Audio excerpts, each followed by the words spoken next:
What's going on, everybody? It's your pal Spaz, Phoenix, the YWC Reality Check, and you don't see my pretty sexy face, so you know I'm not alone. Unfortunately, we don't have Kristen. I thought we were going to have a extra special guest with OKFabe. That didn't work out either. But we do have the constant, the luchador of luchadors, Senor Guapo. What's going on, buddy? Hola mis amigos, Senor Guapo here once again for another pay-per-view review, or wow, you fucked that up. Pre-show, or I missed last time, okay? Yeah, you did. I was gonna say, like, I feel like I'm a timeshare, and you and Kristen are kind of sharing me, because half the time I get Kristen, half the time I get you. It's like a weird custody battle thing, which is awkward. Yeah, it's like I get you on this weekend, she gets you on that weekend. It's weird. You just took it. For some reason, I always turn up for the SmackDown previews. Well, I used to say that SmackDown was good, but Jesus Christ. Yeah, both shows are kind of going off the rails lately. Yeah, Road Dogg's super popular right now. Right? Fuck me. Well, at least we have NXT to talk about. This is true. There's NXT. SummerSlam weekend, though, as a whole, I mean, we're going to get to SmackDown, or sorry, not SmackDown, SummerSlam. There's a lot of matches that I'm looking forward to, even though they make no sense, if that makes sense. And then you got NXT, which is just better, always. Like, it's bad that 5 matches on a 2-hour show on the Saturday are better than the 12 matches we're getting on Sunday. Like, that's a thing. Yes. Anyways, so I don't have any other preamble or ramble or anything, but NXT. Quick side note, Spaz, there's another match on here that you didn't put in the thing. Are you talking about the 6-man? Talking about the Hardys. Yeah. Yes, the 6-man. Well, the reason I didn't include that is because some people have already submitted their rankings, and I did that based on the 12-match card. So we will talk about that match, but unfortunately I haven't included it in my calculations because I've already done it. For those of you that don't know, those of you that are tuning in for the first time, what we do here with pay-per-views and the predictions, I do what we call the pay-per-view Pick 'em, which is basically you take all your predictions, as a lot of other YouTubers do, make your predictions for the pay-per-view, etc., but then you rank them based on your confidence in that pick. NXT Takeover Brooklyn 3 has 5 matches, so you rank them 1 to 5. If that person wins, they get the appropriate amount of points. If you think Gargano's going to win and that's the one you're most sure of, you give him a 5. If he wins, you get 5 points. It is what it is. There are no prizes. This is purely for fun. The inaugural pay-per-view pick. I won the first one and the last one.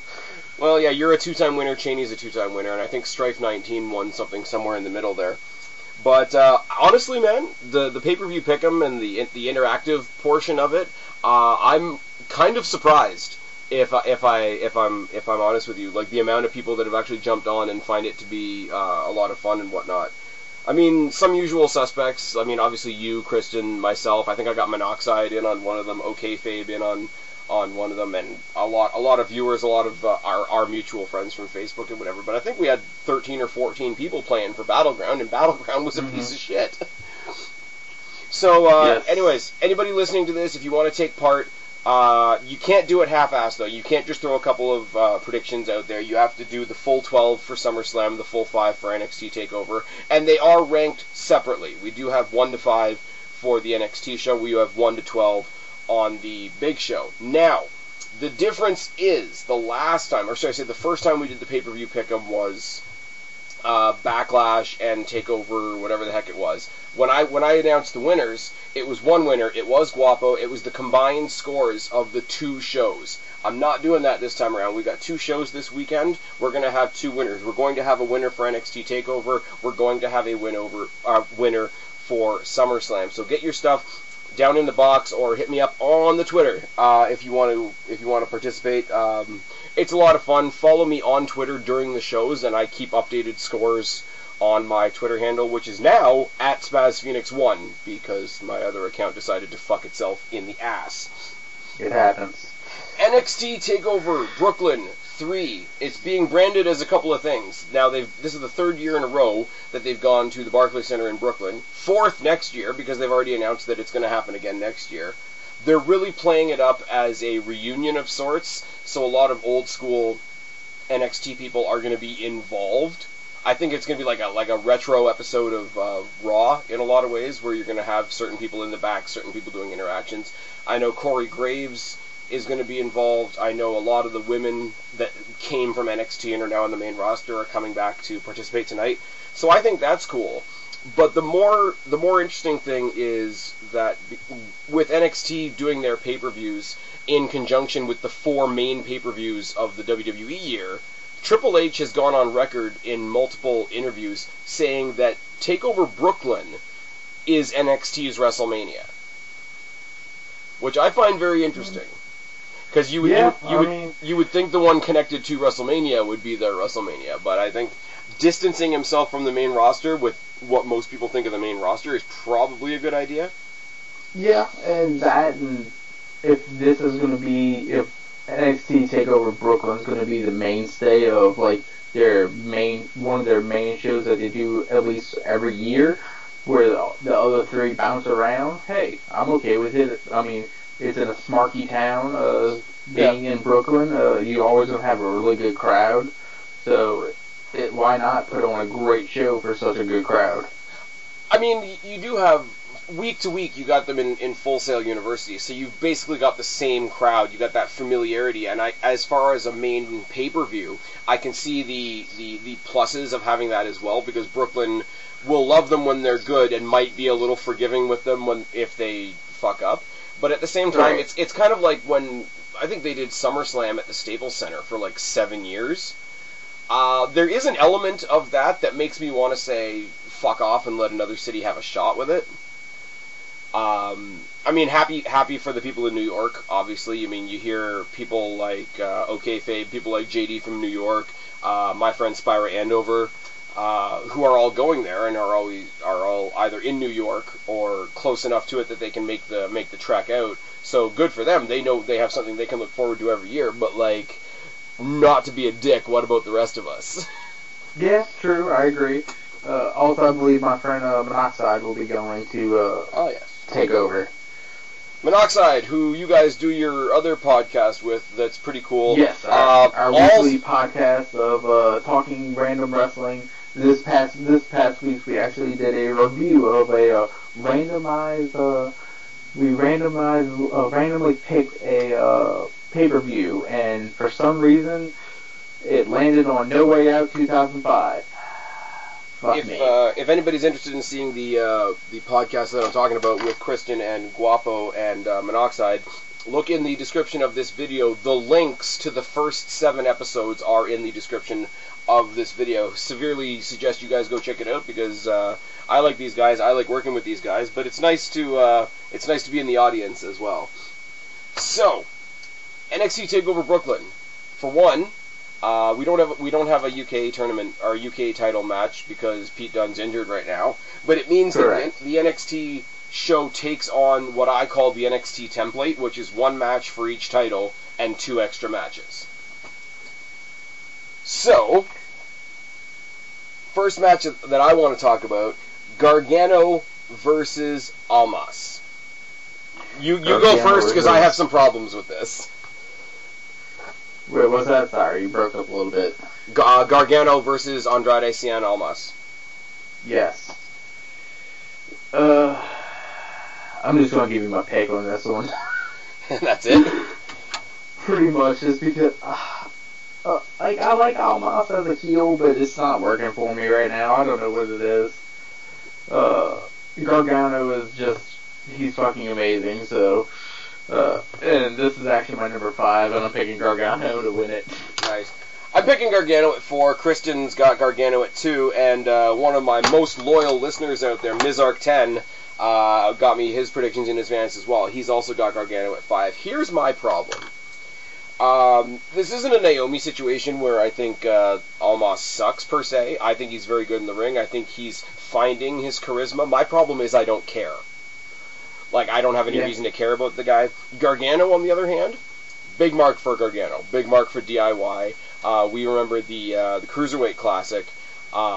Sort of an underdog for favorite match of the tournament, but one of the favorite matches I have in that tournament is Gargano versus TJP. Mm-hmm. So, I'm a huge fan of Gargano. Glad he's back. It sucks that Ciampa's not here right now, but I'm thinking, okay, you got Gargano, who's basically NXT's Daniel Bryan. Fair to say?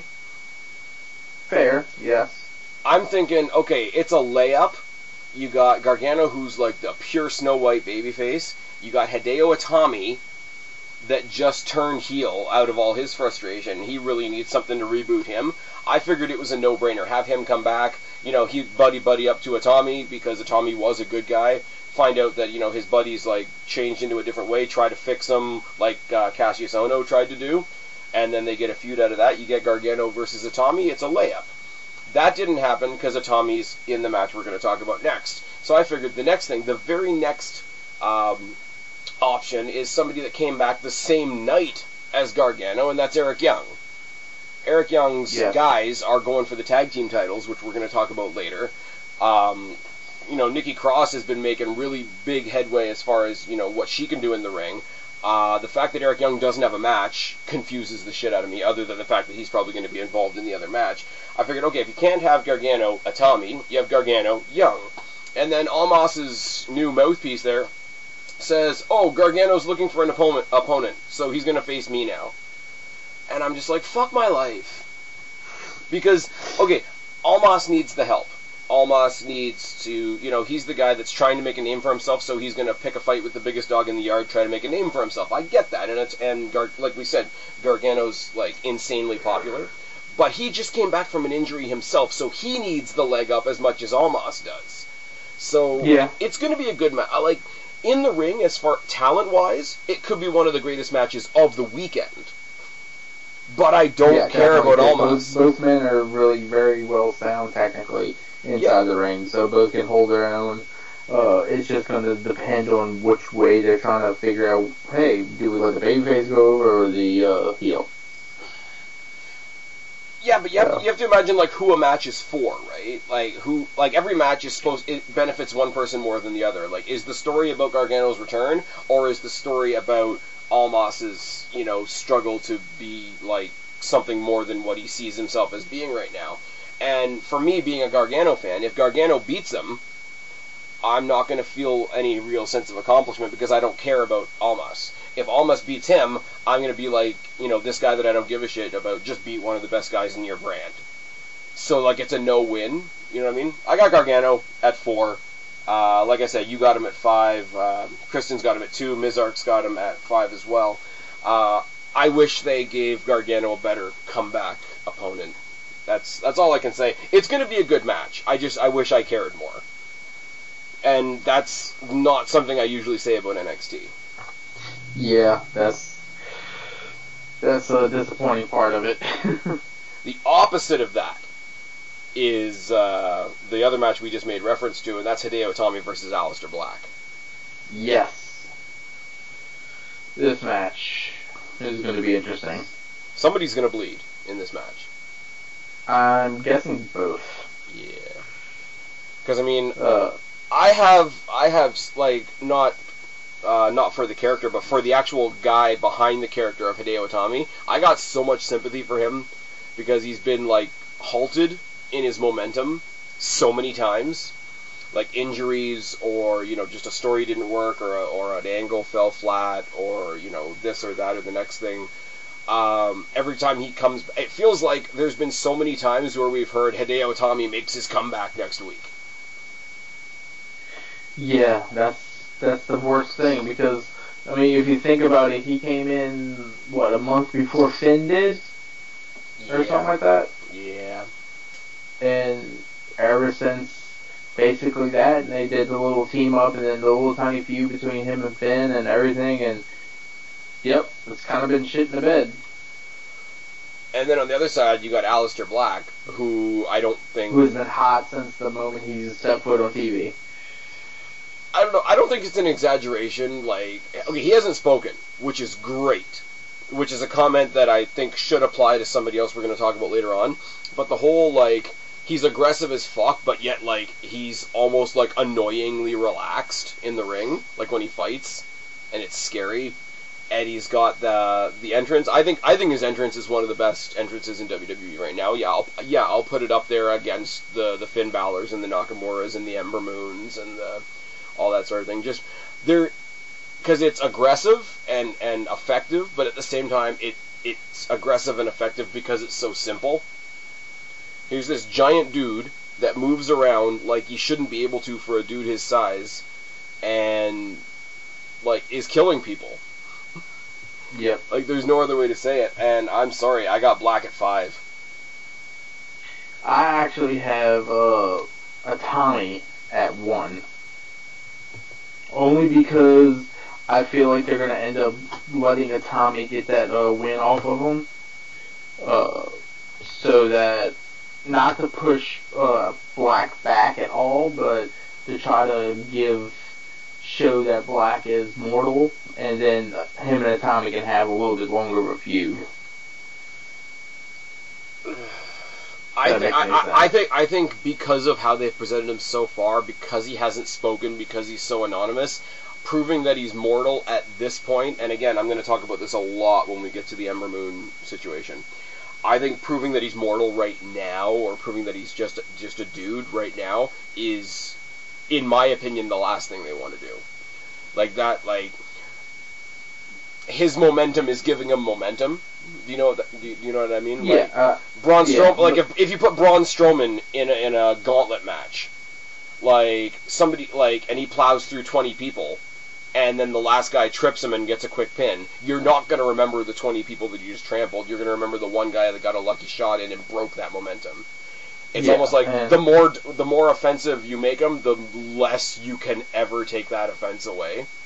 I can see Black either plowing his way towards the NXT title scene and suffering his first loss there, getting even more angry and going for the belt then, or not suffering a loss until he gains and loses the NXT championship.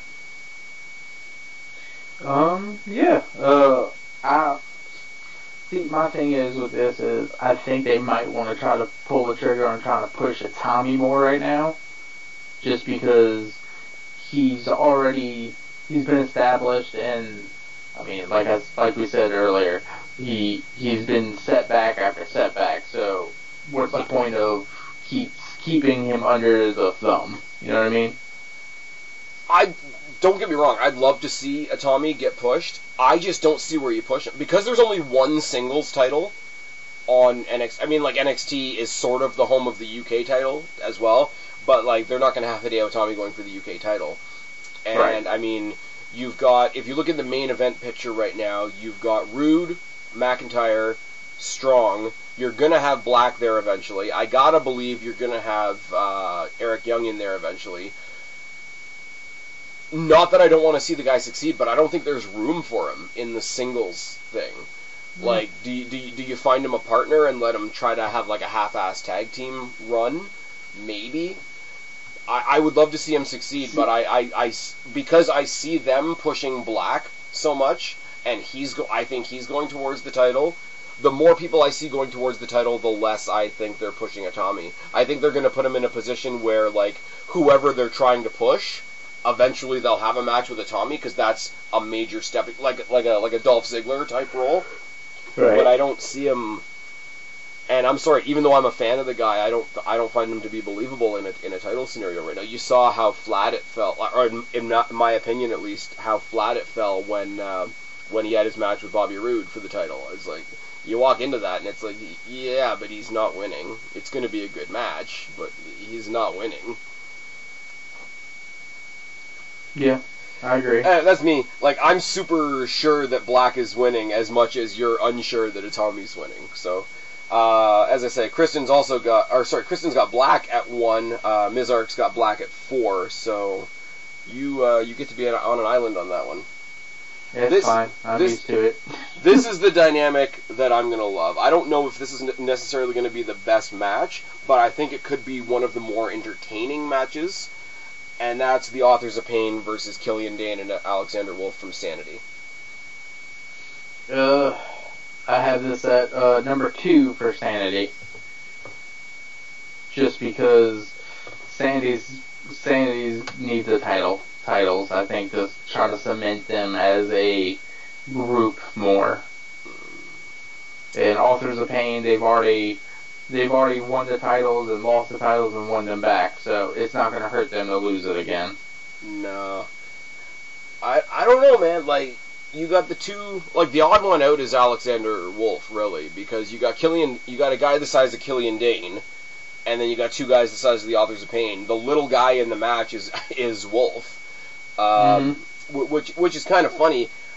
They're trying to play it off like here's these two heel teams, right?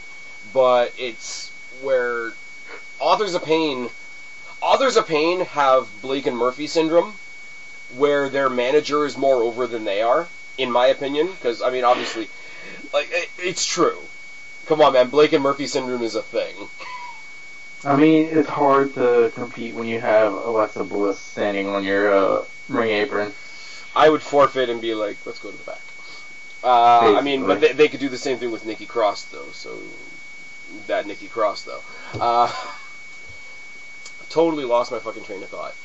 So, in this dynamic where you've got these two teams that are supposed to be heel, like, that heel versus heel dynamic, which can work, but you've got Sanity, who's, like, they're the weird, bad guys, but everybody loves them because they're crazy and fun. They're like, next generation Wyatts.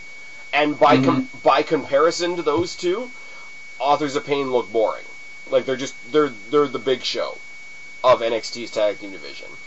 So NXT is going to try and tell us this great story about these two evil teams, whereas the audience just sees the one team that's crazy and fun and the one team that's boring, and it's not gonna match up. Now, when you get Killian Dane in there, like, running head on into Akam and Razor, like, is it going to be like a badass brawl?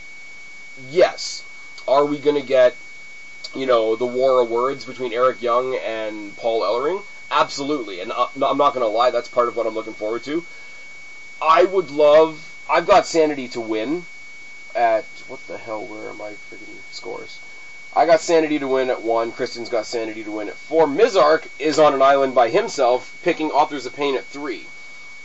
I'm predicting them to win, but selfishly, I don't want them to, because I really want that scenario where Sanity goes into an entire pay-per-view and makes it their own, and they pick up the tag titles, and Eric Young picks up the NXT title, and Sanity picks up the Nikki Cross picks up the women's title, and in one night we have this one massive moment at the end of some pay-per-view where it's like, oh my god, Sanity's got everything. But I want them to pick up those titles all in the same night. I don't think it's going to happen. So if they win on Saturday, I'll be happy for them. And I mean, they're a team that I like, and I find them a hell of a lot more interesting than the Authors of Pain. But I would love for that scenario to come to be. Yeah, that would be pretty sweet. Definitely picking Sanity for this, just because, like I said, I want to see the titles on them. I want to see a title in that group. Correct. I'm such a, like, it's not like I like one person in that group. I like the group as a whole. So I don't even care which one of them holds a title. I just want, like, if Nikki Cross and that Falls Count Anywhere match that she did with Asuka a couple weeks ago. Jesus Christ. Also, the fact that they've already shown that Sandy's going to be in 2K18. Yeah, and you can have 4-person entrances now. Yes. Like, that's a thing. I need to get a PS4 now. That's kind of lame, but... Okay, going with Nikki Cross, who doesn't have a match tonight, which is sad. We got Asuka versus Ember Moon. And I'm going to let you go first on this one. Yeah, I'm picking Ember Moon at number 3. Nice. Simply because it's time, I think. They've already announced that they're going to be doing another superstar shakeup or whatever they're calling it after SummerSlam at some point. So why not take Asuka and bring her up? So drop the title to Ember and cement Ember as a total badass for the women's division on NXT. Fair enough. I got Ember Moon at 2. Kristen's got Ember Moon. Kristen has Ember Moon at 5. So that's pretty bold. Mizark's got Ember Moon at 2 as well. Here's my thing. I like Ember Moon. A whole lot. Like, I got called racist because I said Ember Moon was better than Naomi. Roll that around. She is. Roll that around in your head for a second. Yeah, it doesn't make sense. No, it doesn't. Not at all. But here's my problem. I have a couple of problems with Ember Moon, who I think is an amazing talent. First of all, she shouldn't talk. She's not terrible on the mic. She's not, but I don't think she does herself any favors by cutting a lot of these promos. What we were talking about with Aleister Black before, about, like, you know, the less said the better. Just keep that evil sort of quiet, calm demeanor, and her even more so, because she's got elements of, like, the darker characters. Like, she's got elements of, like, a demon Finn Balor, or if you want to take it to the extreme, like The Undertaker, or somebody dark like that. She could come out and do a whole lot without saying a word. Right? Like, she's got the eyes, she's got the whole, like, dark entrance under the moon, the whole fucking gimmick, right? But she talks, and she just becomes, like, she becomes a person.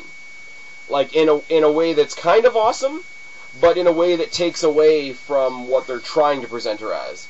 And every time they've done the promo, remember, because she's another one that's gotten bitten by the injury bug a lot, and they do the backstage promos, or, like, she wasn't able to be at the last takeover, but they shot video of her, like, being all contemplative and shit, like, in the empty arena. And if she was a regular person, that would be great. It would be like the Roderick Strong, like, the home videos telling him about his family and his wife, and you're getting to know him, you're building sympathy for him and whatever. It worked for Roderick Strong, especially for me, because I didn't know much about Roderick Strong. It doesn't work when you're trying to present somebody that's more than a person, that's trying to be like this big, like, elemental thing. It destroys that. So I think she stays quiet and does, like, the whole, like, almost that mentality of, like, my actions are going to speak for me, as cliche as that sounds. But the other half of it is, I'm happy to have this match. It's going to be great. But I'm also happy to get this match out of the way. Because we knew when Ember Moon came to NXT, if anybody's going to take the title off of Asuka, it's going to be Ember Moon. Which is great for her. But like I say, she's been out, she's been injured, there's been complications, etc., etc., etc. They've given Ember Moon they've given Asuka a bunch of filler opponents. And every match I've gone into, even the last woman standing with Nikki Cross, which I think is phenomenal. And it's like, yeah, it's like the Hideo Itami thing. It's like, well, they're holding that title for Ember Moon, so Cross isn't going to win. We know Riot's not going to win. We know Liv Morgan's not going to win. We know Aaliyah's not going to win. We're killing time till Ember Moon gets back, which sucks for anybody else that's trying to get any momentum. And that's not Ember Moon's fault. It's really not. But this is what we've been waiting for. This has been, like, the unavoidable. And I'm glad we're getting it out of the way. One way or the other. I mean, if she wins, I'll be happy for her, because I am a fan. But I don't want that defeated feeling of, okay, if anybody else gets a title shot, we know they're not winning because they're holding it for Ember. Yeah, exactly. It's time. It really is. Yeah. It's time to either give it to her or have her be beaten convincingly so that we can believe WWE has gone on to a next legitimate contender. Like, if she goes in there and gets her ass handed to her by Asuka, then the next time Nikki Cross or somebody like that faces Asuka, I'll believe they have a legitimate chance. Yeah. But I think she's going to win. Yeah, definitely. There's people out there that are very set in their ways, and they're, oh my god, she should never lose ever. She should pull a page. She should carry the title into the main roster. She should only lose that title because she's decided she's too good for NXT. She's gonna face Ronda Rousey and Charlotte Flair in the main event of WrestleMania 34 in front of 10,000 people and win and be handed 12 belts. Like, I mean, I'm okay with it, but But you know what I mean, though? Like, she's amazing. That's because I'm going to WrestleMania 34, so. This is true. And Charlotte does think she's going to be in a main event one day, and that's cute. But, no, I like Asuka. I like Asuka now that she's gone heel. I really do. Like, because the way she was before, where she was like babyface and she was respectful, but like there was a little bit of cocky, and then it looked like she was reminding herself to be babyface. The way she's destroyed the division, it makes sense for her to be like, yeah, I'm gonna fuck the fuck off. I'm gonna hit the beach. Somebody thinks they're a legitimate competitor. Come on down. And then Ember Moon comes back. But yeah, that's all I got on that. I totally lost my train of thought again. It's tired. Same. It's tired. That's all I got. The main event for the NXT Championship. You mean Global Force? I mean NXT Championship. No, I mean Global Farce. One of the American Wolves is their world champion now. Wait, what? Yeah, well, they stripped Del Rio. Yeah, I heard about that. I didn't hear about who picked up the title. I don't know. It was all over friggin' things tonight. They debuted Morrison on Impact. Somebody posted it on Facebook literally 2 seconds before you and I came online live here. They debuted Morrison, and then one of the Wolves won the title for reasons. I don't know. Drew McIntyre versus Bobby Roode. I'm picking McIntyre at 3, because Bobby Roode should be on the main roster already. That's all I got. Yeah, I picked McIntyre at number... You've only got 4 left. Did you go away? McIntyre number 4. Because, yeah, Bobby Roode, I need you on main roster. Yeah. Keep talking for a second, Guapo. Yeah, Bobby Roode, I mean... I love the glorious one by Roode, but you know, it's kind of like it's just like Asuka. It's time for a new champion. Drew McIntyre has been everywhere since leaving WWE, and now coming back to NXT. He's found his groove. He's finally found an area that he can improve in and help grow. And NXT's big enough to where he's happy, and small enough to where he's not having to worry about being in any type of 3-man band. Oh dear. Do you realize at the end of this weekend, 2 members of 3MB could be world champions?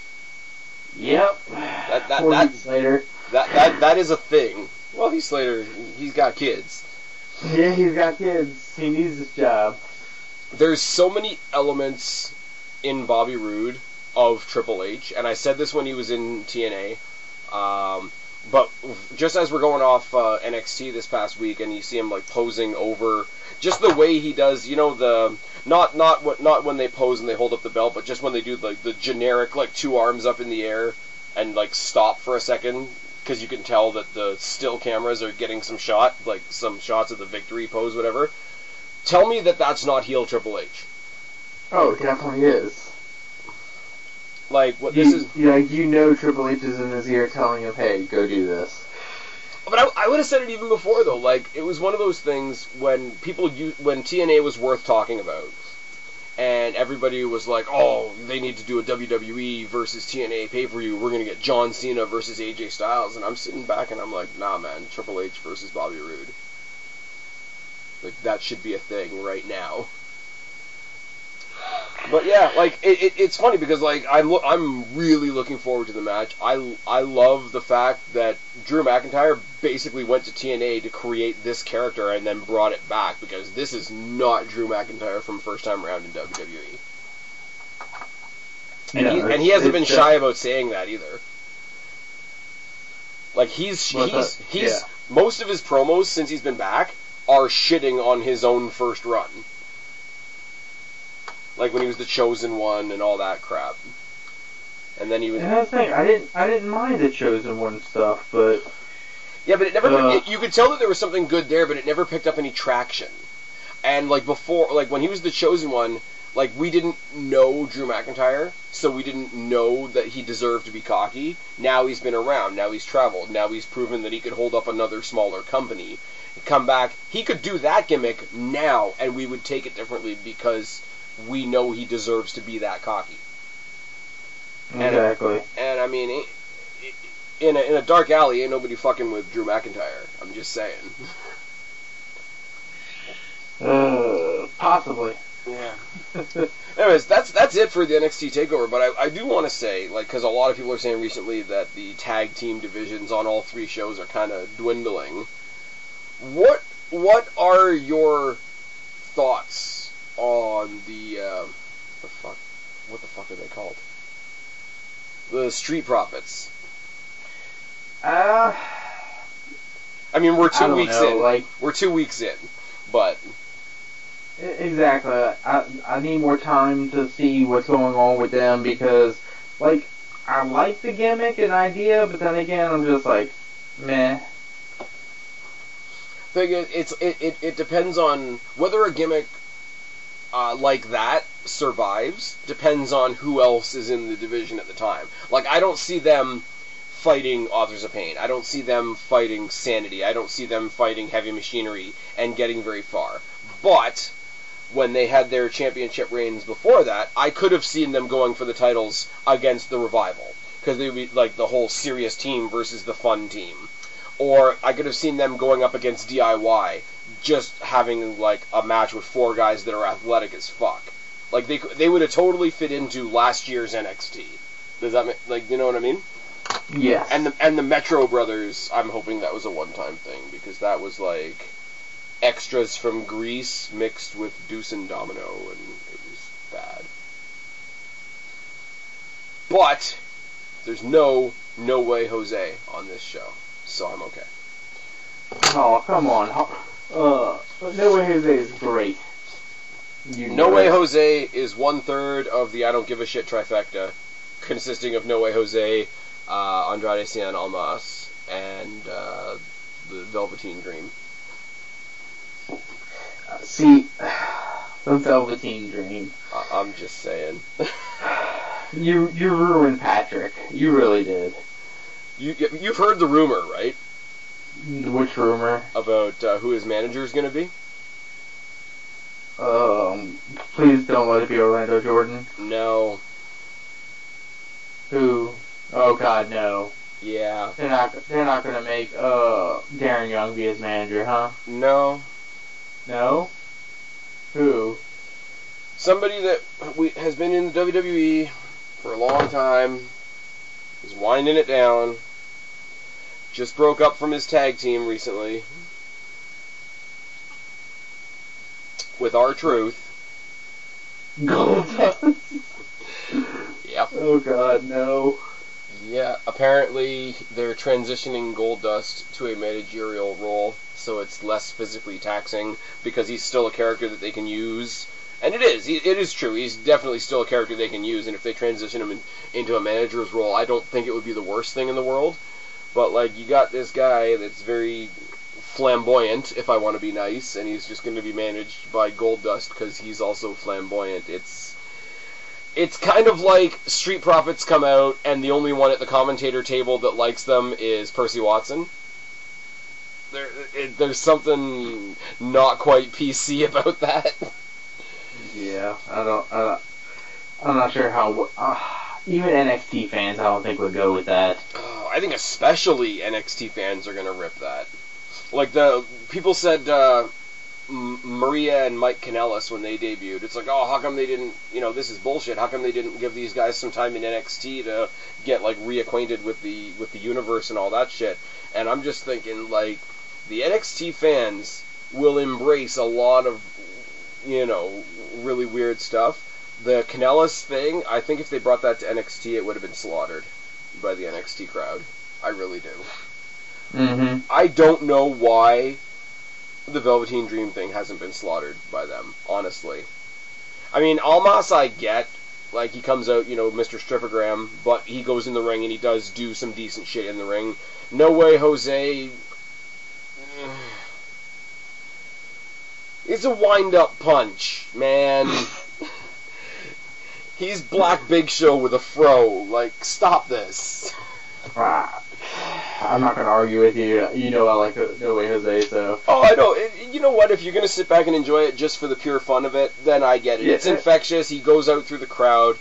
Oh, that's what I liked with the Street Profits this week. When one of them jumped into the crowd. One of them got, but it was the beginning of the match. One of them got in like a single punch, and the one on the outside was so excited he was doing laps around the audience. I'm like, that's a lot of caffeine right there. That's yeah. Speaking of something that's going to require a lot of caffeine, let's talk about SummerSlam. Let's help us. See, not only are we going to talk about SummerSlam, but each one of these matches is going to give me a chance just to touch on a couple topics in general.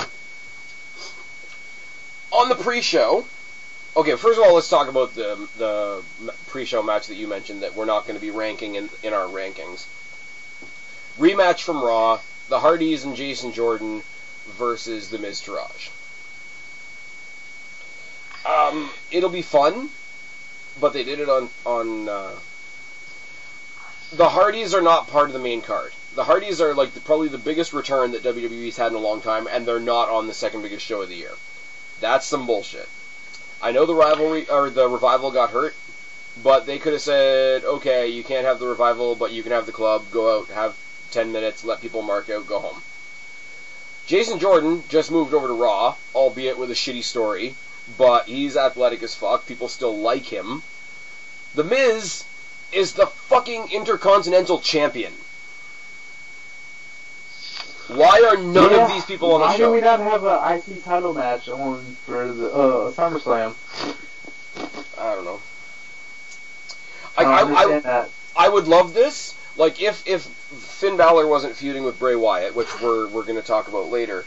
But like I like the sort of like connectivity between the Hardys and Finn Balor. I think it works because Finn Balor and Hardys kind of have that cult following type thing. So I think if you're going to do a 3-man match like against the Miz Taraj, have it be against 3 of the most popular people on the brand right now. Have the what was he called? It was like the Hardys and Broken Balor or whatever the hell he was saying on Twitter versus the Miz Taraj. Like that's a team that makes sense. Jason Jordan is a guy you just broke out of his tag team, just put onto the main roster. You're not going to get him over by putting him in a 6-man tag. And also, again, I'm going to say Miz is the fucking Intercontinental Champion. Let alone Miz is the Miz, who's fucking awesome and getting ruined on Raw. But he's the IC champion, and he's not... He's on the pre-show, but he's not even on the pre-show defending his title. I don't get it. I'm happy as hell for Dallas and Axel, because they weren't doing anything, and now they're doing this sort of bodyguard thing for The Miz, which, at the very least, it gets them on TV, and it gets them some matches on TV, and hopefully it'll get them something down the line. How Curtis Axel isn't like a mid-card champion of some description blows my mind, too, but...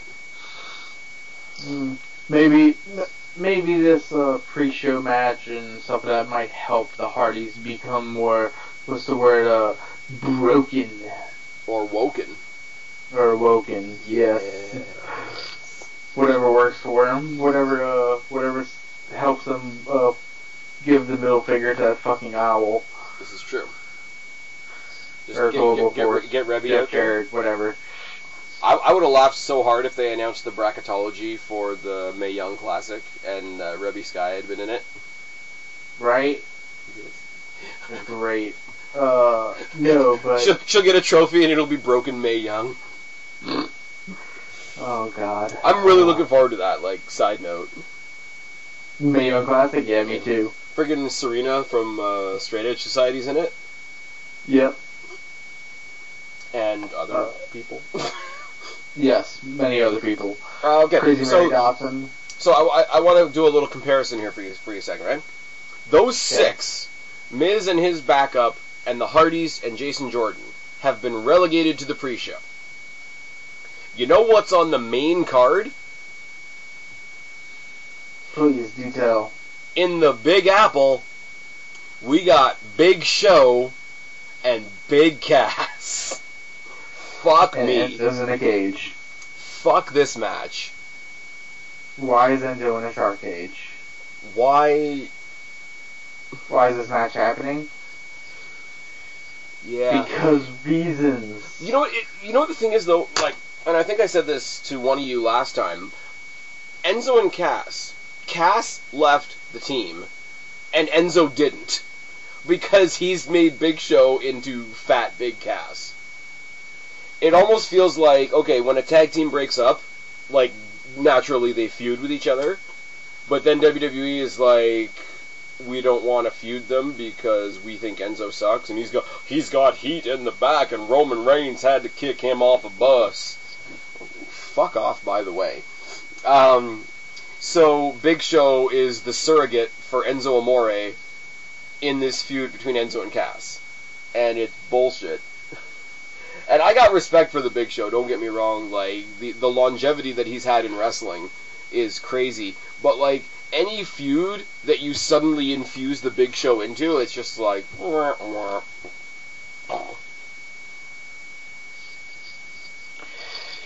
I guess it's just because, I just don't even care about this anymore. This, feud, or whatever you want to call this. Because I don't see Big Show doing anything after this, I don't see Enzo doing anything after this, and I don't see Cass doing anything after this. Well, Big Show... And Cass's music sucks. Huh? Cass's music sucks. Yes. Like, they give him new music every week, and every week it sucks. I still say, not for the athleticism, but just because I think it would be funny as hell, I say put Enzo in the Cruiserweight division. Yeah. Definitely. But I got Cass at 1, and the 1 is more to indicate how much I care about the match. I also have Cass at 1 because why not put over Big Cass and have Big Show take the fall? Yeah. I mean, Big Show ain't losing anything by losing a match at this point. Kristen, exactly. Figure this one out, right? You don't think anybody would care about this match. Our co-host, Kristen, has Big Show at 10. At 10? At 10. 10? At 10. 10. 10. At 10. 10. 10. Perfect 10. 10. 10. 10. Oh God, why, Kristen? Why? We gotta throw in a whole bunch of Ty Dillinger and Sami Zayn references in there, just because I know Chase Oliver's listening somewhere and he'll love it. Mizark has Cass at 8. So that's a thing. The next two matches are so like each other, I had to put them next to each other in our order of events here. But I got Rusev beating Randy Orton at 3. I have Rusev beating Randy Orton at 6. Okay. And I have no explanation, just that's it. I gotta believe that Randy Orton is starting to be in that John Cena, Jericho, Kofi Kingston type of role, where, yeah, he's big and nothing can touch him at this point, so he's gonna start putting some people over at some point. I mean, he just finished putting over Jinder 3 matches straight. Exactly, and we had to sit through 3 matches straight of that. But come on, man, we got the Great Khali. For one night only. Did you want him to stay longer? Again. Did you? No, I didn't. I don't want to see Khali again. Can you imagine if it was Enzo and Khali? God, no. As a tag team. Bada boom, biggest Punjabi in the room. How you doing? I don't even think Khali could spell soft. Neither could Enzo, that's why they're a good team. Didn't Monoxide have a whole story about Enzo getting his ass kicked because Cass was mad that he taught him how to spell wrong or something? Yeah, something like that. One of his crazy rants. Yeah. Kristen's got Orton at 8, Mizark's got Orton at 4, so we're cut right down the middle on that one. The other one, and it's almost an identical thing, like super established guy versus a guy that really needs to be put over. But first of all, did you see SmackDown this week? Yeah, I did. Which is why I know where you're going with which match we're about to talk about. We're talking about it threw my entire prediction of what would probably happen for the WWE Championship match, but the it's fine. former Mr. Money in the Bank. God, why? Good Lord. Oh, the fucked up thing is I was watching it on TiVo, and right before, like 2 seconds beforehand, I glanced at my Facebook, and it got spoiled for me like 2 seconds beforehand. I'm like, but it's still funny. Yes, it is. Oh man. And if you think about it, John Cena has been a part of every failed cash-in. That's true. The failed cash-in on him, the failed cash-in by him, and yeah. Yep. You know what it is, man? I think I've been doing this too long because I watched Twitter and I watched Facebook and I watched YouTube explode with rage about this. And I laugh. And I don't know. Do you listen to JD from New York? Negative. Okay. On a serious note, go check him out. He does some good shit. He puts out a lot more content than I'm doing these days. But he basically he didn't have a SmackDown review. He had a 20-minute temper tantrum. Like, I don't know how else to say it. But I'm at that point now where like when shit's good, it's good, and when it's bad, I laugh. Like, maybe it's because I'm not, like, a super serious YouTuber, like, I'm not doing this for money or whatever. Like, I don't care enough to get that angry anymore. Like, even I will say, even the Naomi shit is just like, hey, guys, I'm pointing out facts. You're gonna get mad because, you know, you don't like facts, but it is what it is. The upside of this, I think, and I mean, yeah, he's not gonna be champion, whatever. Like, the championship situation on SmackDown is already weird enough. I figure Cena is a part-timer now. So they're going to have to figure out a way for him to disappear until Survivor Series. I think Corbin goes in to SummerSlam and just bloodies the fuck out of John Cena. Like, slaughter. Like, I got Corbin at 2.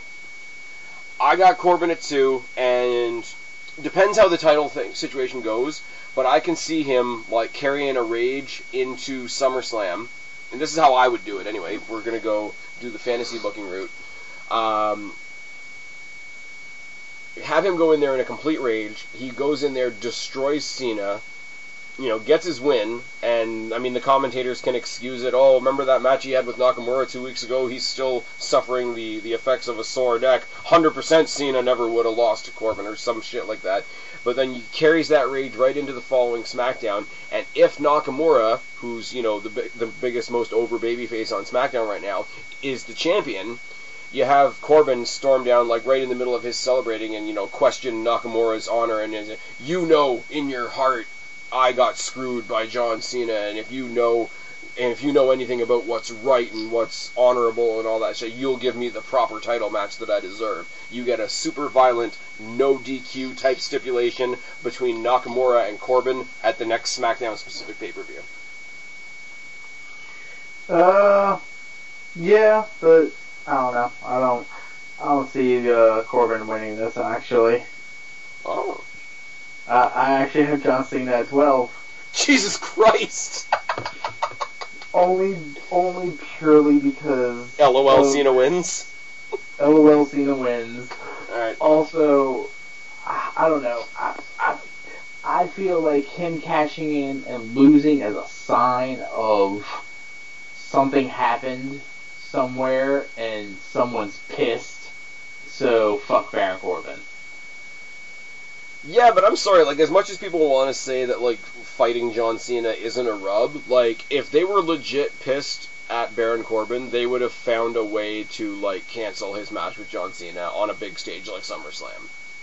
Like, I know he's in trouble for some shit that he's done on Twitter and whatever, but, like, it's like, okay, we're going to slap your wrist, we're going to take your briefcase away if that's the case, but I don't think they're going to halt the push completely, because if they were going to halt the push completely, they would have used Cena for something else. I agree, yeah, but then again, I feel like this was like a last-minute type call. That's why they did the, hey, you're losing your briefcase, and Sunday you're going to lose to John Cena. Yeah, and but I mean, like this, and here's my thing too, right? Like, I always think about what happens after. Like, what does beating Baron Corbin do for John Cena? And if this isn't how you do it, how do you write off Cena until the next time he decides to pop up for a pay-per-view match?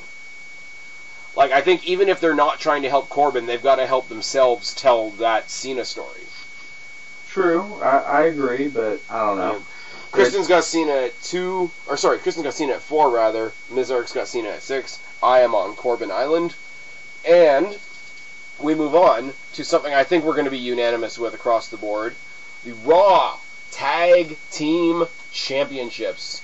Sheamus and Cesaro versus 2/3 of the assembled Shield, Rollins and Ambrose.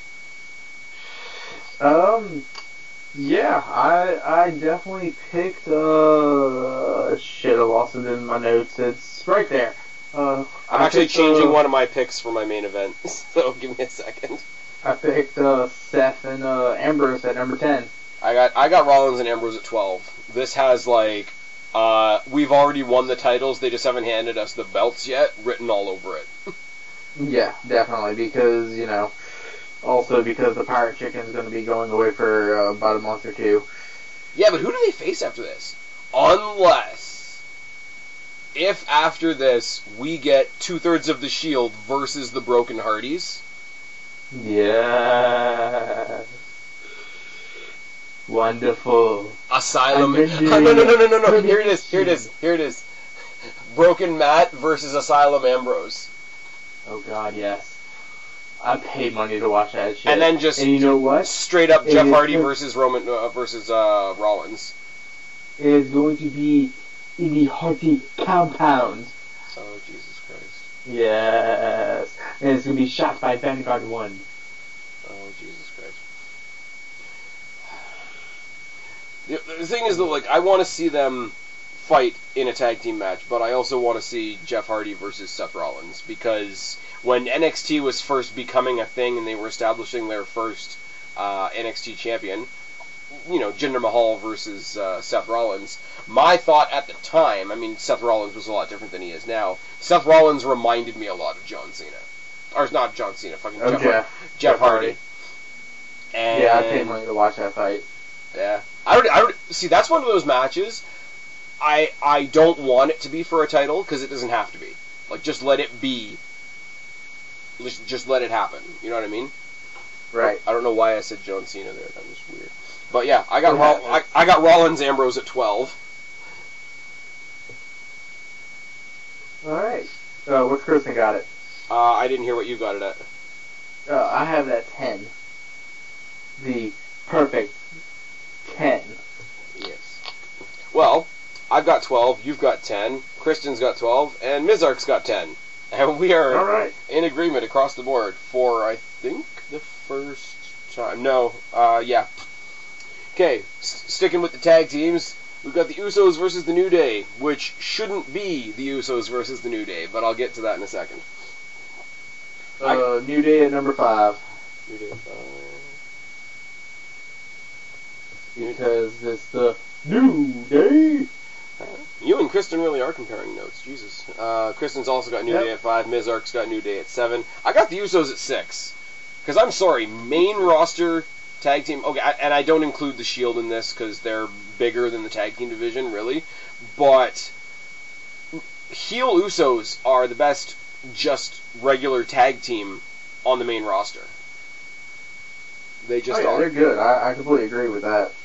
And, like, you, for a team that's that bad and that violent, you need a team that's, like, super, super good, whereas you got, like, as far as character goes, like, you need a Bayley level tag team to go against them, whereas you got New Day, who are not an underdog because they broke all kinds of records on Raw, and they're goofy, and I've always said that New Day, being the baby faces and having the numbers advantage, doesn't work.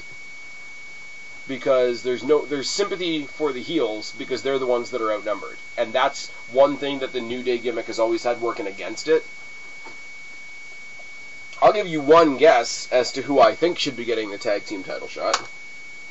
Who? Zayn and Dillinger. Yes, absolutely.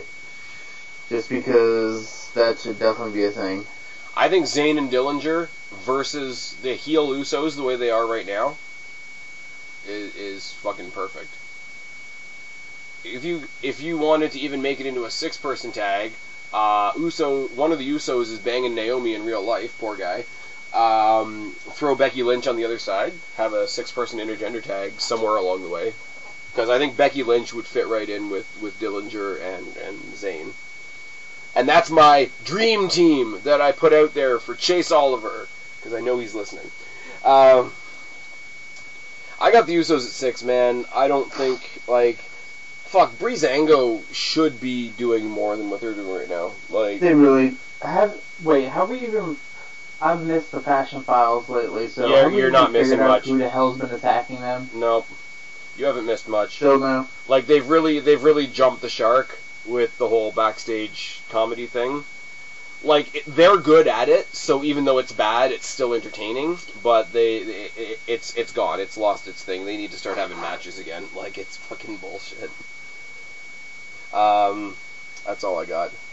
Next up should be the easiest match to predict ever, and it's obviously my fellow Canadian, Natalya Neidhart, after a long and arduous journey, victorious over the absolute trash bag known as Naomi. I got Natalya at 4.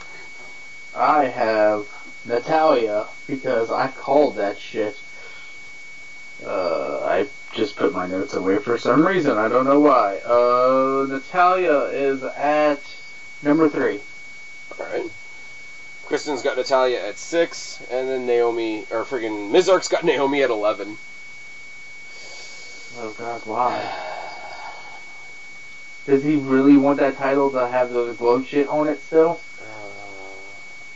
My god. Okay, we're all Jericho fans, right? Well, of course.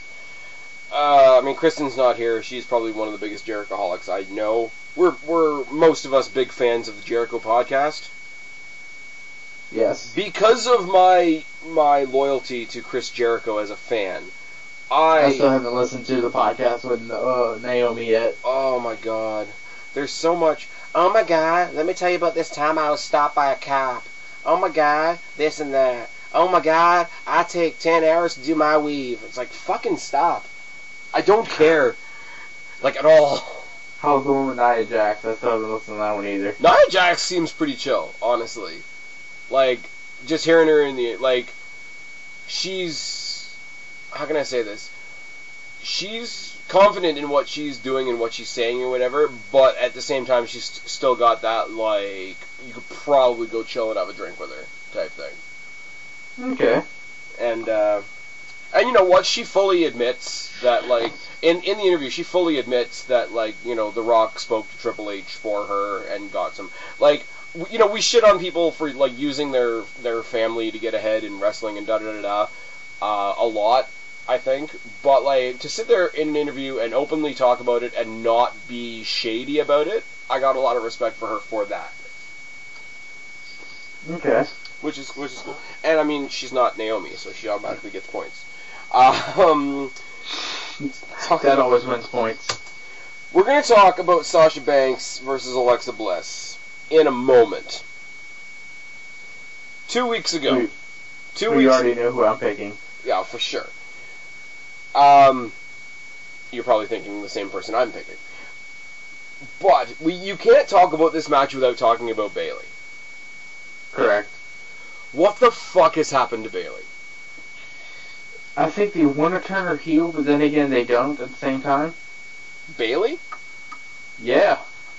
See, that's what I think too. Everybody's saying, oh my god, Sasha Banks is going to turn on her, we're going to have what we had in NXT. And I'm like, no, it would be much more jarring if Bayley turned heel. Because people like Sasha Banks. People already don't like Bayley. And it's because WWE didn't know how to carry what NXT created, which, is something we see a lot. But, 2 weeks ago, she came out to do the whole... we already feel bad for her, because nobody wants anybody to be legitimately injured, right? So you don't have to come out and milk the fact that she's injured for us to feel bad for her, because in real life we feel bad for her.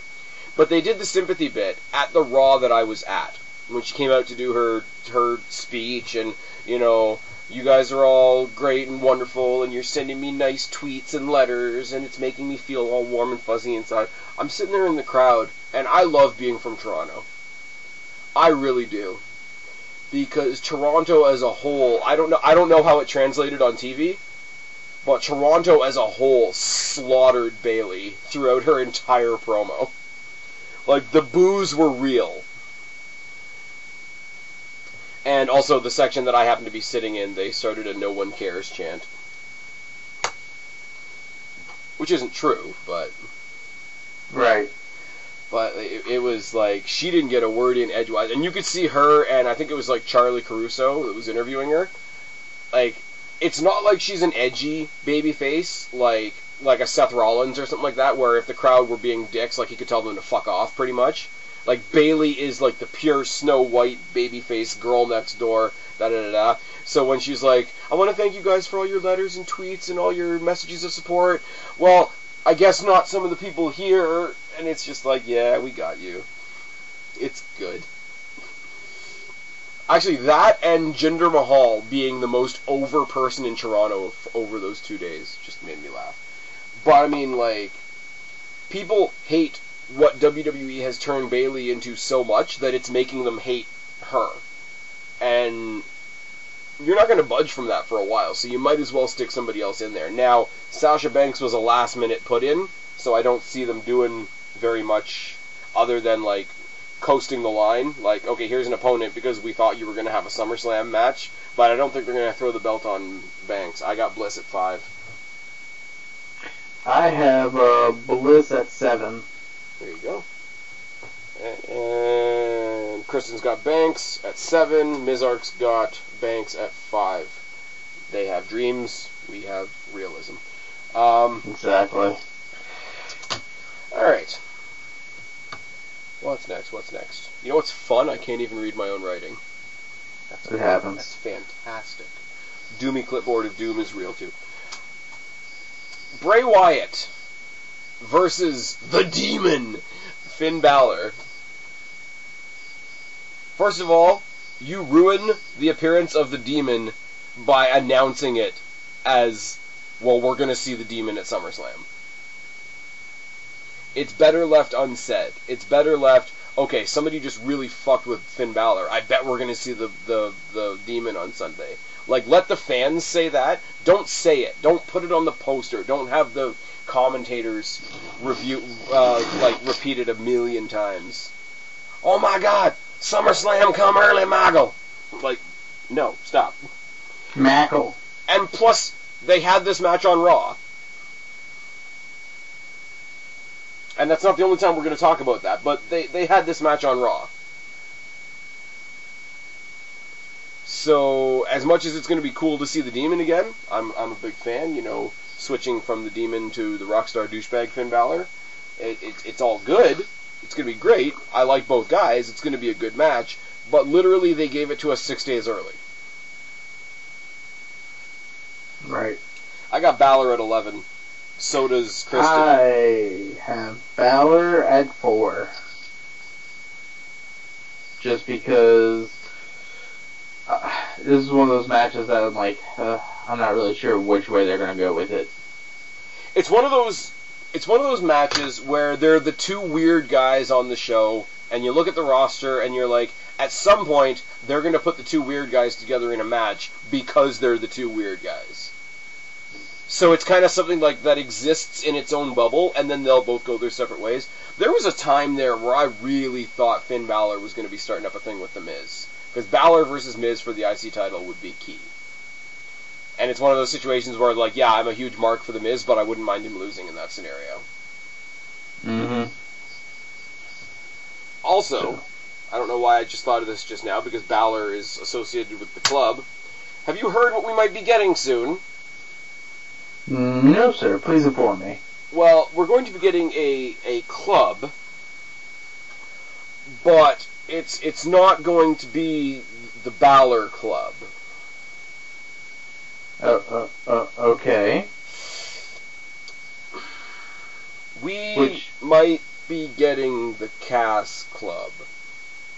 The Cass Club? Like Cass, Gallows, and Anderson. No. Just no. You know the only way that I could see that working, honestly, and I just thought of it. It doesn't. No, but follow me on this for a second, right? Okay. Because you've got, on NXT, you've got Sanity, which is comprised of one guy, one tag team, one girl, right? Right. Carmella's still got the Money in the Bank briefcase, right? Right. What if Carmella cashed in on Sasha Banks and became the Raw Women's Champion? Does that work like that? I don't think they've ever explicitly said that they can't. I don't think they've said that it can, but I don't think they've said that it can't either. And I don't trust WWE to come up with something this creative. But if you want to, say, have Cass, Carmella, Gallows, and Anderson, that could be cool. That's something that they could play around with, because then that's another group like Sanity, like The Miz and the Miztourage, where they can sort of rule it on all sides. You can rule it in singles, you can rule it in tags, you can rule it on the women's side as well. See, that just worries me on the front of, I don't know, it just worries you. Yeah, I mean, because Cass is nowhere like in the same level as Gallows and Anderson. Right, but if you're so green, it makes people hate you 10 times more when you walk around like you're a veteran. And, like, you could have Cass coming out there cutting his promos like you do, and, the crowd starts booing, and, like, he's sitting there with Gallows and Anderson, and they're fist bumping, or they're too sweet, or whatever the case may be. Have Cass with the other two being like, hey, this crowd doesn't get veterans like us, eh? And, like, play up that type of, like, delusional arrogance. That's something that could work. Stick a chick with Cass, because Cass on his own is boring as shit. And, I mean, the crowd knows that Cass and Carmella are a thing in real life anyway, so it'll have that element. Like, Miz and Maurice wouldn't work if the crowd didn't know that in real life Miz and Maurice are a thing.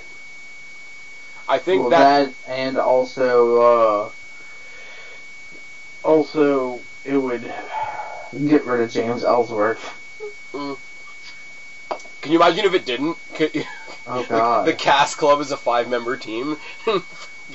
Ellsworth becomes their mascot. Gallows, Anderson, Cass, Carmella, and fucking James Ellsworth. But, like, if he wasn't, like, a real member, like, he's just this guy that was, like, sucking up to the group, and they, like, just keep treating him like shit. Remember when DX had Hornswoggle? Yep, I remember that. Basically the same thing, right?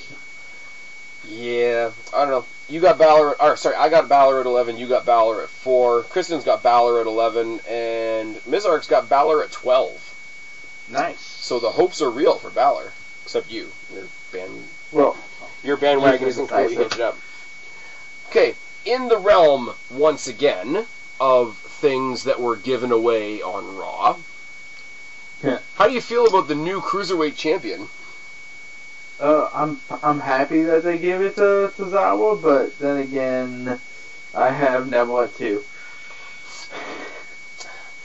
I do, like, as much as people complain about the stuff that they gave away on Raw, I do think there's one interesting element of this that I don't think is entirely bad. Because clearly Neville, like, owned the division, right? Right. If we were still sitting here with Neville as champion, we'd be thinking, oh, cool, maybe Tozawa's going to win. But somebody in the conversation is going to say, yeah, well, even if they give it to Tozawa, they're just going to turn around and give it back to Neville on Raw with some bullshit, like with the rematch clause, Roddy Raw.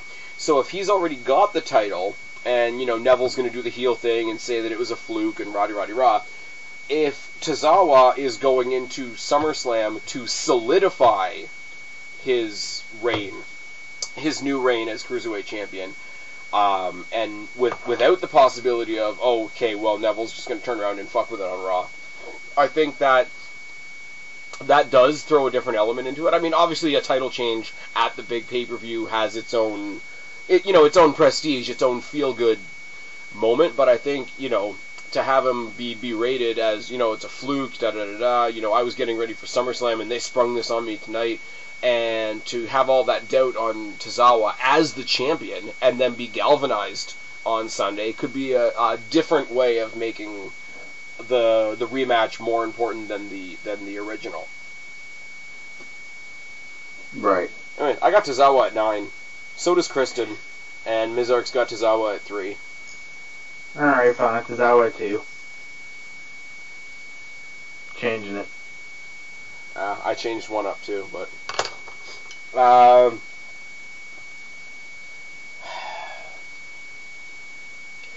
should be great, considering the two guys involved, but I don't think they necessarily have chemistry, and they've fought way too many times. AJ Styles versus Kevin Owens with Shane McMahon as the special referee. Yeah, this is going to be one that's just like, I'm not sure what's happening, but I'm okay with it because it's going to be a good match. Like you said, I don't understand why they're doing it again, but... Well, they're doing it again because the story is Owens and McMahon. Rumors going forward are we're going to get Team Owens versus Team McMahon at Survivor Series, which I'm okay with.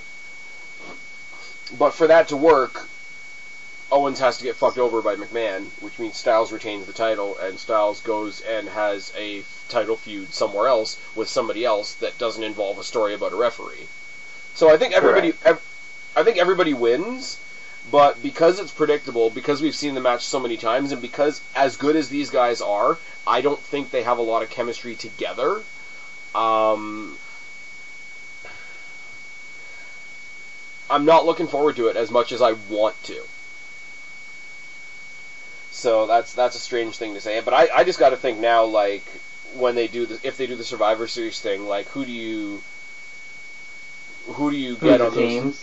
Like I can say right now, like Team McMahon is going to be like all the friggin' like super baby faces. It's going to be like AJ Styles and Sami Zayn and Dillinger and Nakamura if he's not the champion. On the other side, you're going to have like Kevin, Corbin, and who? Corbin. Jinder if he's not the champion. Rusev. Actually, you know what? Now that I'm thinking about it, you're going to have all these big, jacked up, pissed off heels that aren't getting anywhere versus all the little, tiny baby faces that are popular as shit. Exactly. Oh, it's good. I got Styles at 10. I have Styles at 8. Alright. Kristen's got Styles at 3. And Mizark 10. Because I can't read my own writing, once again, I think has Styles at 9. Okay. SmackDown main event time. It's worldwide. It's Mr. Worldwide. It's Japan versus India. I almost forgot where Nakamura was from. I'm about to say Pitbull's in this match? Oh my god. Or Taz? Or Taz. Yo, Aunt. So both. Oh, fuck. I want to know how many people listening to us right now actually know what we're talking about, because... Probably nobody. Yeah.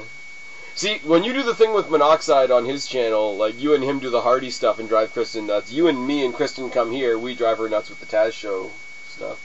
With the gimmick schnabitz. I'm not sorry. I apologize for nothing.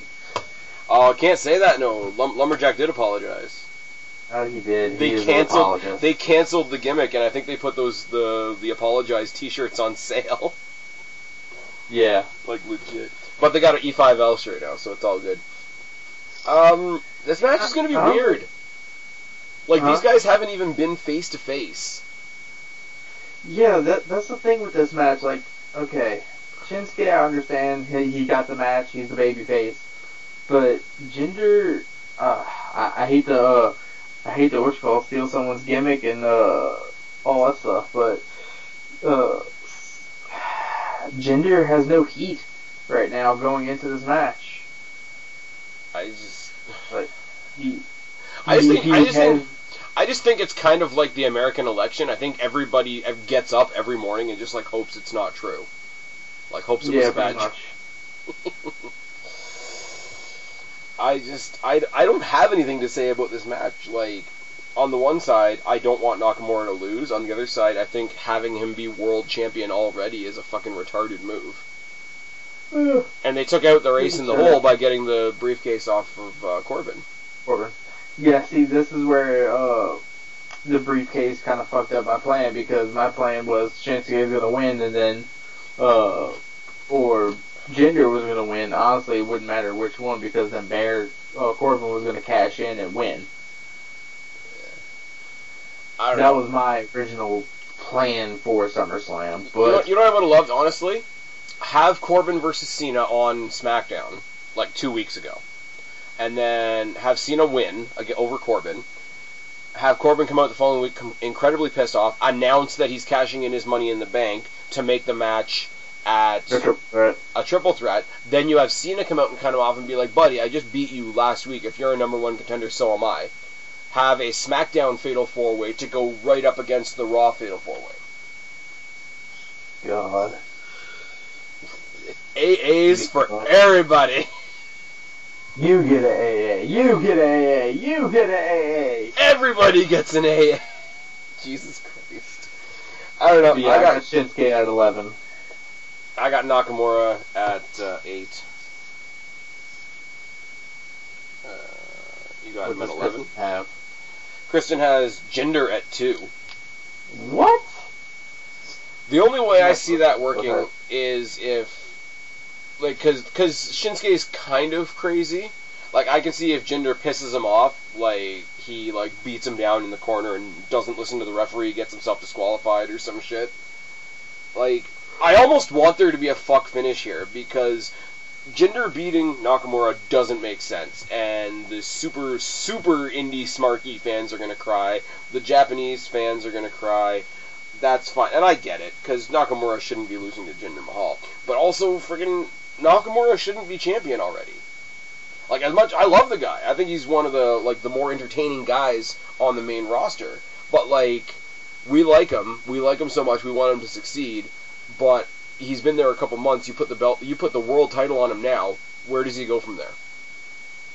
Other than to fight AJ Styles at WrestleMania, which will be fantastic, but again, like, okay, you've had your whole career in 8 months. Right. I think, do a fuck finish. If you want to have, like, an interesting match at the next SmackDown pay-per-view, you reach out to NXT. You reach out to 205 Live. You have Jinder Mahal, or sorry, no, not Jinder Mahal. You have Shinsuke Nakamura, Akira Tozawa, and Hideo Itami versus Jinder and the Bollywood Boys in a 6-man tag. I'd be okay with it. It's win. Because you got, like, the big guy and 2 little guys thing going on. I don't know, it's weird. I have no idea what the match is going to be like, because they've never even been face-to-face. Yeah. And it's bizarre how much SmackDown has kept them from being face-to-face. Because I don't think they're going to mesh well, like, as much as, you know, like, he's not great in the ring, but as far as presentation, they've gone over and above trying to make Jinder look like a champion. Like, they've given him the cronies, they've given him the gimmick mat that he stands on, he's got himself all jacked up, he's in a suit, you know, he's doing the very typical heel, I'm going to speak to my people in my language, rah-de-rah-de-rah. Like, they're presenting him like a champion. They're presenting him far better than what he's going to physically do in the ring.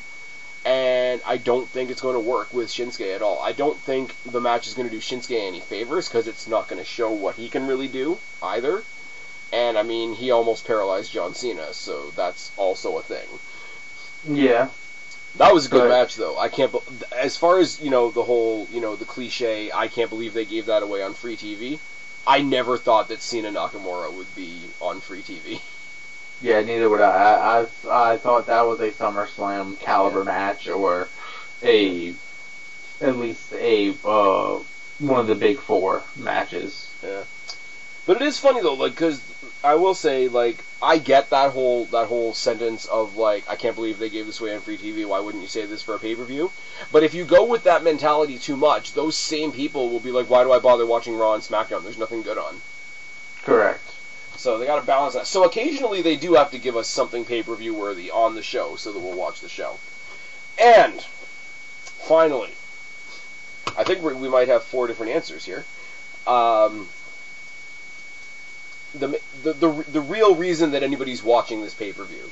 Like, let's be real. No matter who you're a fan of, no matter what other matches you're looking forward to on this show, people are tuning in to see Lesnar versus Roman versus Strowman versus Joe. Yes. I'll let you go. I'll let you go first. Why I tune in. I'll let you go first. For my pick, I have picked the Mountain Among Men, Oh my God. Braun Strowman, with a number 9.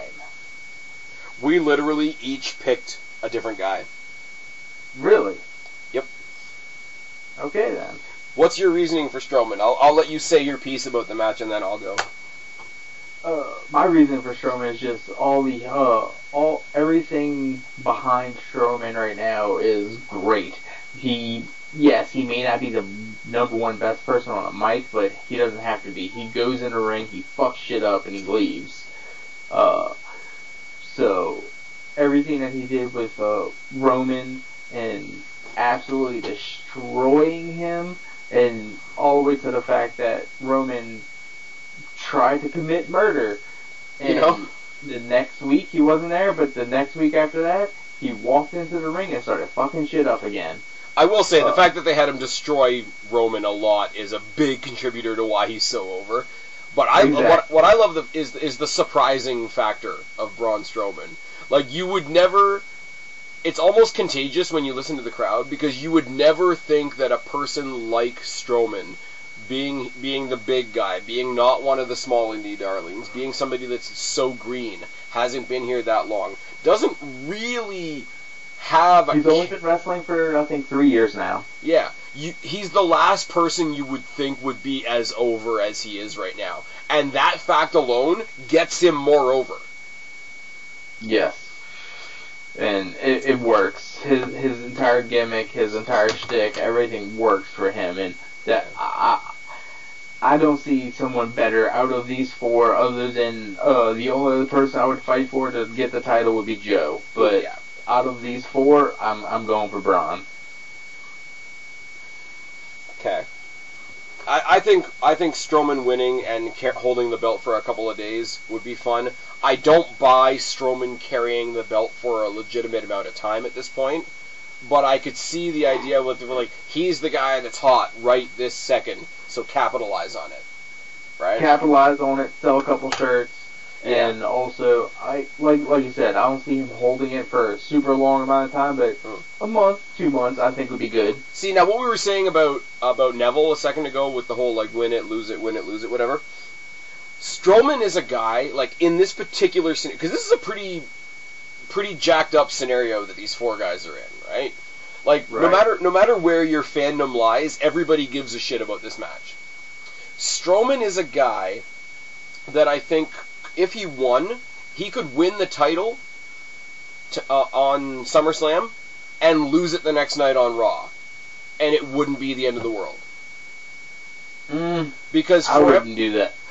Okay, I wouldn't necessarily choose it, but if they did that, it wouldn't hurt him, I don't think. Because he'd get to do the Jericho thing and be like, hey man, I was barely 3 years into the company and I walked into the second biggest pay-per-view of the year and walked all over Roman Reigns, Brock Lesnar, and your darling Samoa Joe. Like, it could be one of those things that he just sort of pokes at everybody with. Like, you know... Friggin' when Heyman does Lesnar's, you know, he's the one that beat the one in 21-1. Like, he could do, it could be like that thing for him. You know, right. The Rock beat Stone Cold Jericho beat Stone Cold and The Rock in the same night. Like, and he never lets it go. And he's the giant that went in there with WWE's other three giants and came out on top. You know, the last guy he's like. If you look at it from a skills and experience and veteranship point of view, Braun Strowman's the underdog. Like, how fucked up is that to think about? Yeah. Out of these four, Braun Strowman is the underdog in this match. Like, Lesnar's the two-sport athlete. Joe has, like, all the indie experience. He's been wrestling for, like, 15 years. Roman Reigns, you know, in kayfabe, has the advantage of coming from a long line of warrior, Samoan, whatever. Like, they all have all these things going for him. He's the last guy that should win if you look at it logically. Braun Strowman is the underdog. Think about that for a second. Yep. Okay, Kristen has Samoa Joe at 1. Joe, I would love it. Samoa Joe is one of those guys, sort of like in the Bobby Roode, AJ Styles category of, like, I watched him in TNA when TNA was worth watching, and he was one of those, why isn't this guy in WWE guys? Right. Why isn't this guy holding the WWE Championship right now guys? I think because he's so different, and he knows that he's different, and he plays up his differences. Like, he's not an action figure by any stretch of the imagination, but at the same time, he moves and he works in the ring in a way that somebody that size shouldn't be able to. Like, he's such an anomaly of what he is versus what he can do, and there's not anybody else on the mic that I believe, like, other than Paul Heyman, because Paul Heyman is the master, but as far as competitors, there's nobody else on the mic that I believe as much as I believe Samoa Joe when he says he's going to come tear your fucking heart out of your chest. And he's got that going for him. Now, Mizark 10 has Lesnar at 1. Now, this could be I could buy this. This could be a big swerve. This is where WWE could be using a little bit of real life to swerve us, because we all know that there's a lot of talk about Brock Lesnar going back to MMA, being called out by all these different people, and of course they put in that stipulation, oh, if I lose, I'm going to leave the WWE, and then all the smarks are going to be like, yep, yeah, I knew it, that's how they're going to write him out of the storyline, so he can go do all this MMA stuff that we know he's going to do. So use a little bit of a tease of real life to enforce something that's happening in a story, and everybody immediately writes off Brock Lesnar. It's like, yeah, he's leaving the company. Of course he's leaving the company. He's going to MMA. I wonder which one of these guys is going to beat him. And then Lesnar wins. That's how you fuck with a crowd, like using real life. And if they go that route, I will love it. Not the same as Joe, but Brock Lesnar, because we know he's a real fighter, brings a real element that nobody else can bring, because nobody else is like Brock Lesnar. And I mean, like, every time we talk about Brock Lesnar in a match, we say stuff like that. But you can't replicate the real factor. So I would be okay with if they swerve us like that. It'll be the smartest thing they've done in a while, and I won't mind being swerved. Now, hold on. If I chose Braun, yep. Kristen chose Joe, and what was his name? I'm sorry. Mizark 10. Mizark 10 chose Brock. Does yep. Spaz? Yep. Did you pick? I picked Roman Reigns at 7. Oh God. Shield, motherfucker. I don't see it happening. Yeah, neither do I, but WWE is desperate to get Roman over. So you do two things in one night. You figure, if you're Vince McMahon, well, if we send Roman Reigns in there, and he defeats Brock Lesnar, and Samoa Joe, and Braun Strowman, everybody will be impressed with him then.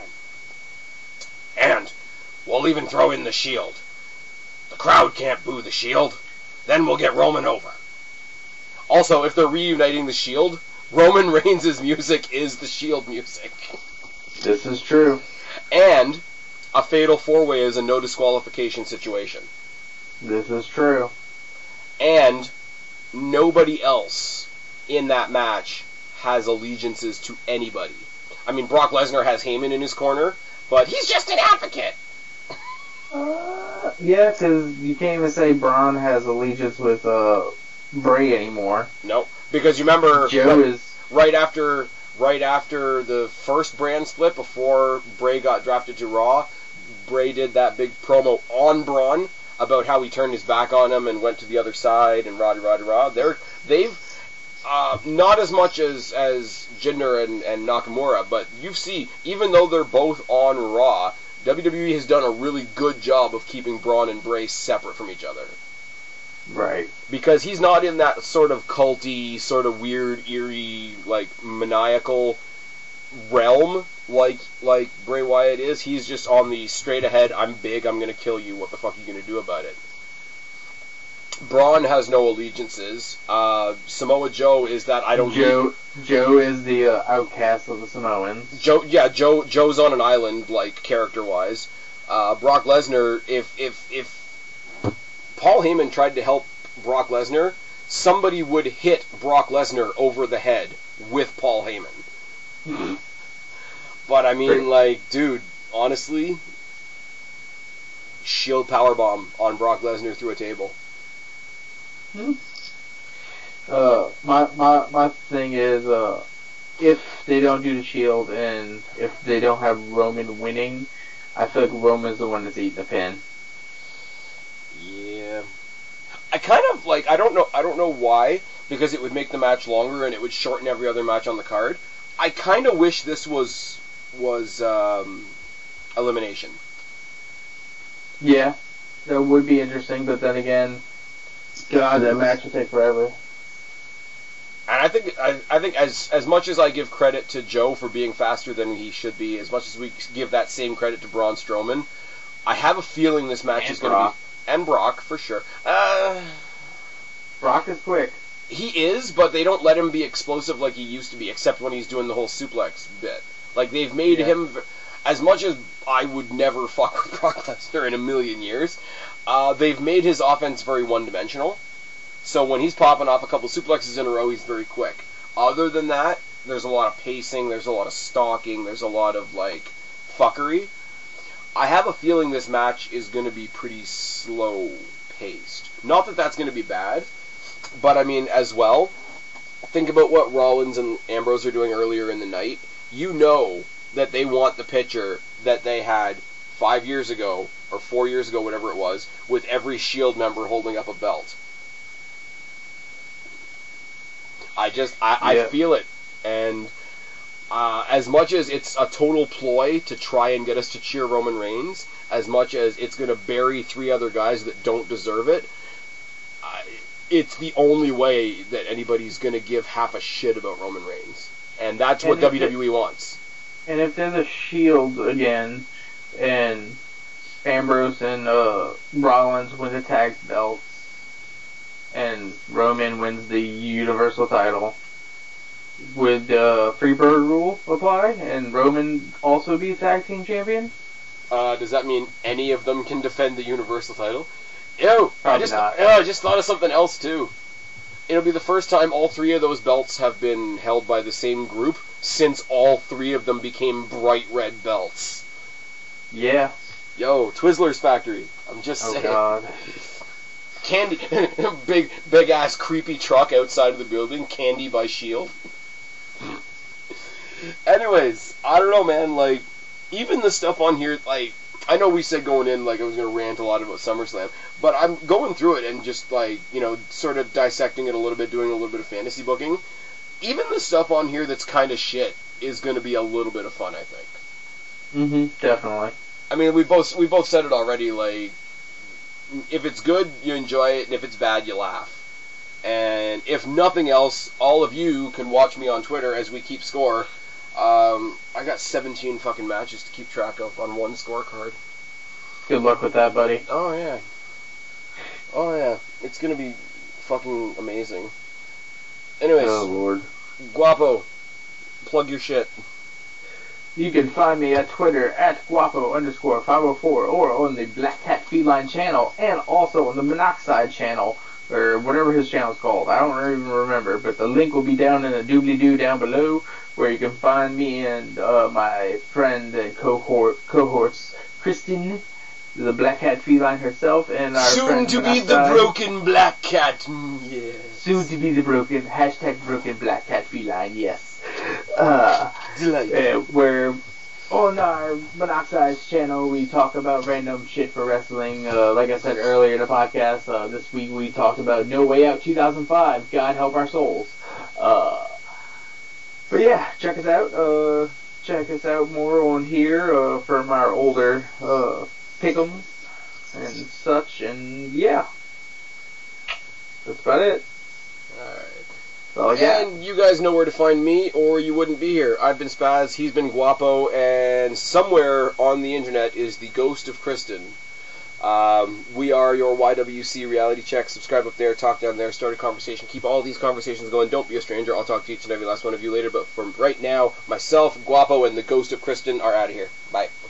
Adios, amigos.